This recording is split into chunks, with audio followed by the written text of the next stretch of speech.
Penguin Random House Audio presents I Was Feeling Epic, an oral history of the Vampire Diaries by Samantha Highfill.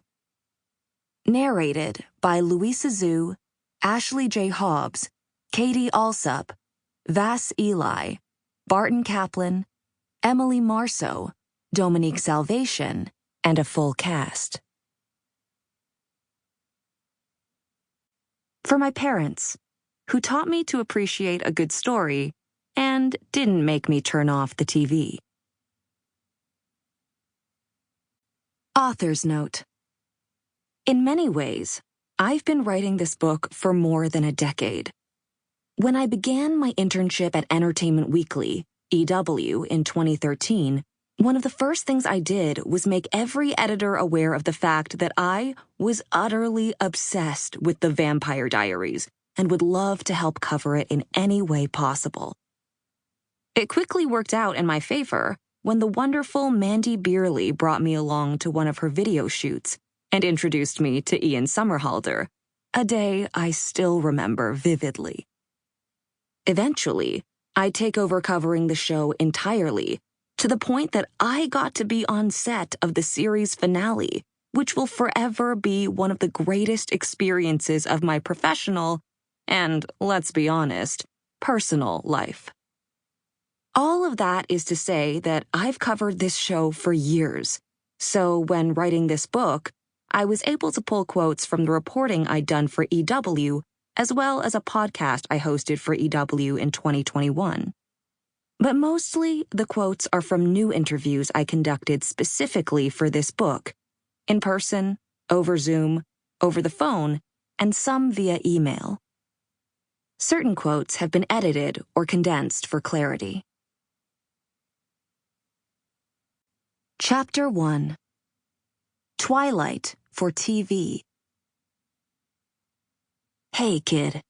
Get ready for the ride of your life. Sitting on the Vancouver set of the Vampire Diaries pilot, Ian Somerhalder had no idea how right he was when he spoke those words to his co-star Zach Rohrig. They were just starting work on the first of what would become 171 episodes of television that would help mold a network, launch numerous careers, and create a fandom more rabid than Stefan on a Ripper binge.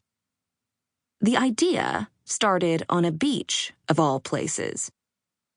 Leslie Morgenstein, who'd go on to become the president of Alloy Entertainment, wrote the pitch for the book series when he was still an assistant.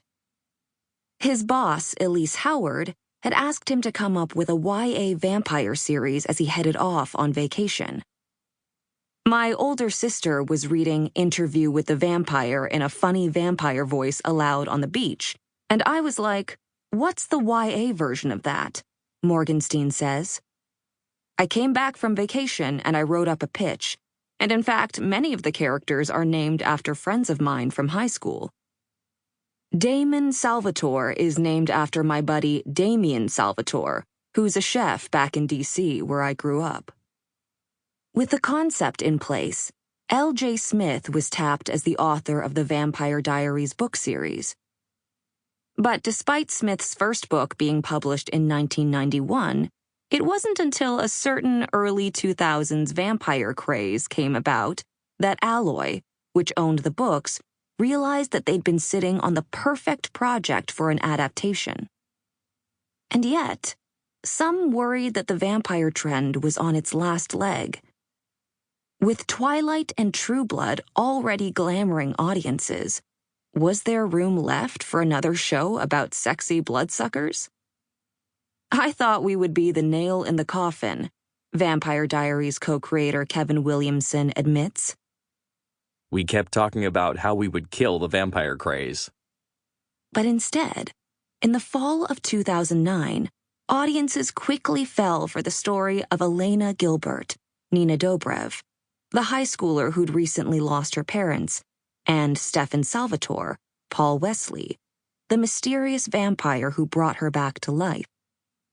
And then, of course, there's Elena's angsty little brother Jeremy, Stephen R. McQueen, her witchy best friend Bonnie Bennett, Kat Graham, Her all-American quarterback ex-boyfriend, Matt Donovan, Zach Rohrig, head cheerleader and not-so-typical mean girl, Caroline Forbes, Candace King, née Akala, angry jock Tyler Lockwood, Michael Trevino, Stefan's big, bad older brother Damon, Ian Somerhalder, and many more. The world of Mystic Falls, Virginia was rich in possibility. The cast was electric, and it didn't hurt that they were all supernaturally attractive. You had an unbelievably engaging cast across the board with Paul, Nina, Ian, and the rest, says Mark Pedowitz, CW president from 2011 to 2022. It was a high school series, so there was a coming-of-age relatability. It was two brothers who loved each other and hated each other, which seems to have been a popular theme at the CW. And it was a love triangle. Who doesn't like a brooding vampire? And who doesn't like a bad boy vampire? Elena and audiences would come to love them both.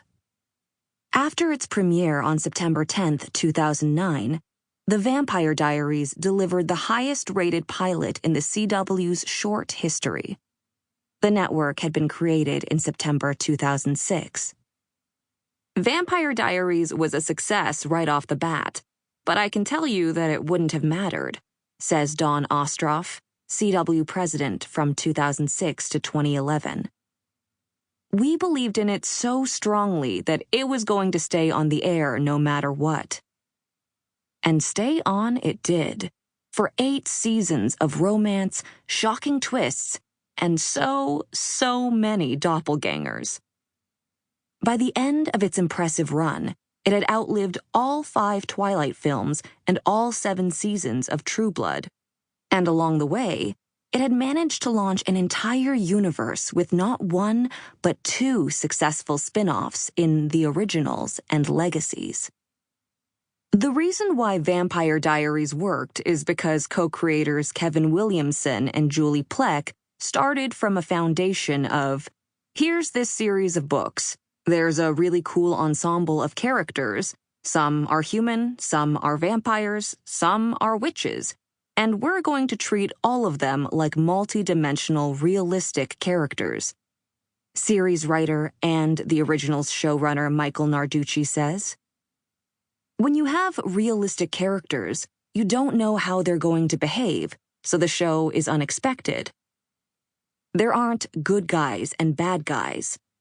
On Vampire Diaries, you don't know what these characters are going to do, let alone who is going to win.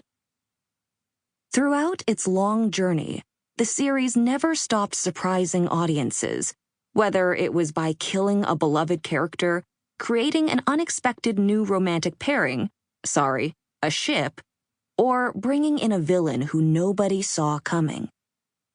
Thanks to a passionately dedicated audience, the show, unlike its characters, never had to fear for its life. It even survived star Nina Dobrev's departure after season 6. In the end, the show decided when it wanted to say goodbye, and it aired its final episode on March 10, 2017, leaving behind an epic legacy. It was the glue that solidified the CW, Ostroff says. Which is ironic, considering the CW originally didn't want anything to do with vampires. Jennifer Breslow, the CW Vice President of Drama Development. We always did a retreat at the beginning of every development season with the whole team, and we'd set goals for ourselves. One of the things that everybody said at the time was, what about a vampire concept? And it was very, very clear coming away from that retreat that there was no room in the world for another vampire show. True Blood already existed, Twilight had already come out. But Alloy Entertainment, which was already in business with the CW with Gossip Girl, had seen success in re-releasing the Vampire Diaries books, originally published in the early 90s, thanks to the recent interest in the genre. Leslie Morgenstein, Alloy Entertainment President, Executive Producer. It started as a trilogy which wound up being 4 books. and they did okay, but... Sample complete. Ready to continue?